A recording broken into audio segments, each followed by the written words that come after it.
yang membaca, dan teman-temanku yang aku cintai. Perkenalkan, nama saya Muslimatul Afifah sebagai moderator dari kelompok 4. Dan saya akan memperkenalkan rekan-rekan dari kelompok 4. Silakan. Perkenalkan, saya Lutmanisa Wahyu Hanum Ramadhani sebagai presentator 1. Selanjutnya, perkenalkan, saya Dini Maya Aprilia sebagai presentator 2.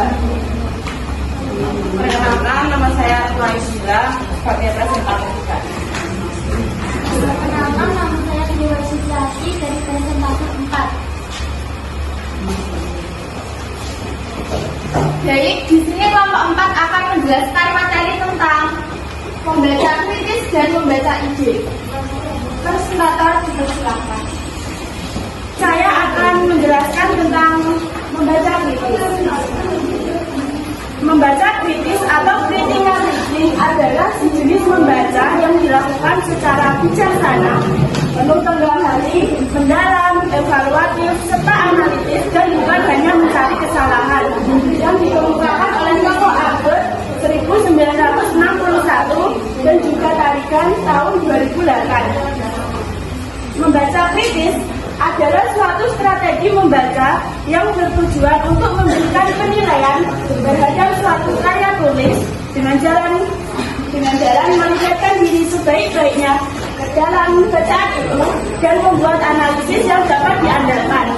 Kerja Sejarah 1988.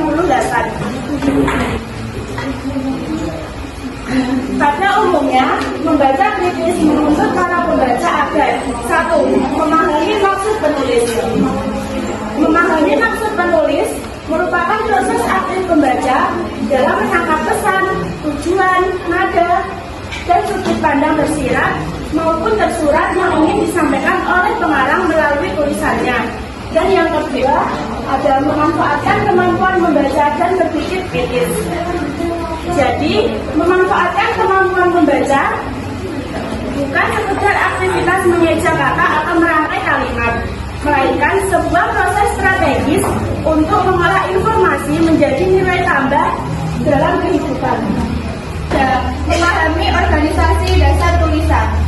Memahami organisasi dasar tulisan yaitu mengenali struktur atau kerangka yang digunakan penulis dalam menyusun ide-ide, sehingga pesan dapat tersampaikan dengan baik. Selanjutnya yang keempat ada menilai penyajian pengarang.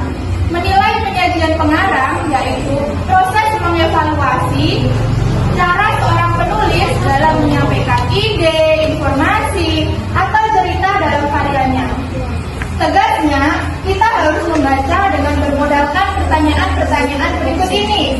Ada 5 ya teman-teman? Seperti yang pertama, informasi, yang kedua, logika, yang ketiga, bahasa, yang keempat, kualifikasi, dan yang terakhir, sumber-sumber informasi yang digunakan oleh pengarang.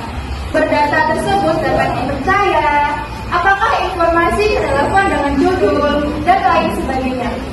Selanjutnya yang kedua ada segi logika, yaitu pembaca menilai cara penulis menyusun argumen, seperti apakah alur tersebut runtut dan konsisten, apakah argumen didukung dengan bukti yang kuat, dan lain sebagainya. Selanjutnya yang ketiga, segi bahasa. Dalam membaca kritis, bahasa dilihat bukan hanya dari benar atau tidaknya, tetapi bahasa dinilai dari bagaimana bahasa tersebut dapat mempengaruhi para pembaca. Seperti apakah penulis menggunakan kata-kata emosional yang berlebih? Selanjutnya, apakah bahasa yang digunakan jelas atau justru ambigu, dan lain sebagainya. Untuk membangun rembu memperkuat isi tulisannya, misalnya apakah informasi itu dari sumber yang dapat dipercaya? Apakah informasi itu diambil dari sumber ilmiah atau hanya dari sumber populer? Selanjutnya, menerapkan prinsip-prinsip kritis pada bacaan sehari-hari. Menerapkan prinsip kritis pada bacaan sehari-hari berarti membaca secara aktif, mendalam dan evaluatif, tidak sekedar menerima informasi, melainkan menganalisis, mempertanyakan validtas serta makna serta memahami makna tersirat dari berita, artikel atau buku. Selanjutnya, meningkatkan minat membaca. Meningkatkan minat membaca adalah upaya sadar menunjukkan rasa senang. Menjelaskan tentang membaca ide. Membaca ide adalah kemampuan untuk memahami atau pikiran utama dari sesuatu yang kita baca, dengar, atau dilihat. Nah, di sini ada yang disebut membaca ide atau ide adalah ketika kita membaca yang ingin mencari atau memperoleh memanfaatkan ide-ide yang terdapat dalam bacaan, yaitu mencari ide bacaan utama suatu bacaan seperti memahami bahasa atau menulis, lalu memanfaatkan ide-ide misalnya belajar atau berdiskusi. Contohnya, ide utama untuk ide tersebut membuat tugas atau presentasi. Agar kita dapat mencari menemukan kita mendapat keuntungan dari ide-ide dengan berbagai kita harus berusaha membuat diri kita menjadi pembaca yang baik. Berikut seperti contohnya yaitu membaca dengan tujuan. Membaca yang baik, tahu kenapa dia membaca, misalnya mencari informasi, hiburan, jadi pembaca yang lebih fokus. Yaitu membaca kritis bacaan, bisa langsung percaya, tapi memikirkan apakah informasi itu masuk akal atau tidak.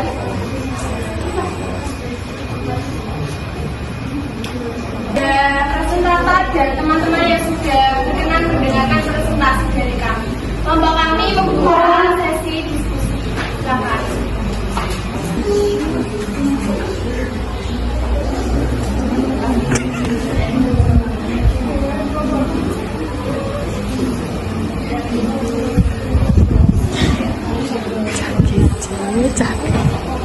Tadi kan ada slide yang menjelaskan tentang meningkatkan minat membaca. Nah, pada zaman sekarang itu kan banyak remaja maupun anak-anak usia dini itu yang minat bacanya kurang. Menurut kalian bagaimana cara untuk meningkatkan minat baca pada anak-anak maupun remaja? Baik, terima kasih akan saya Perkenalkan, nama saya dari Zaulia dari kelompok 3.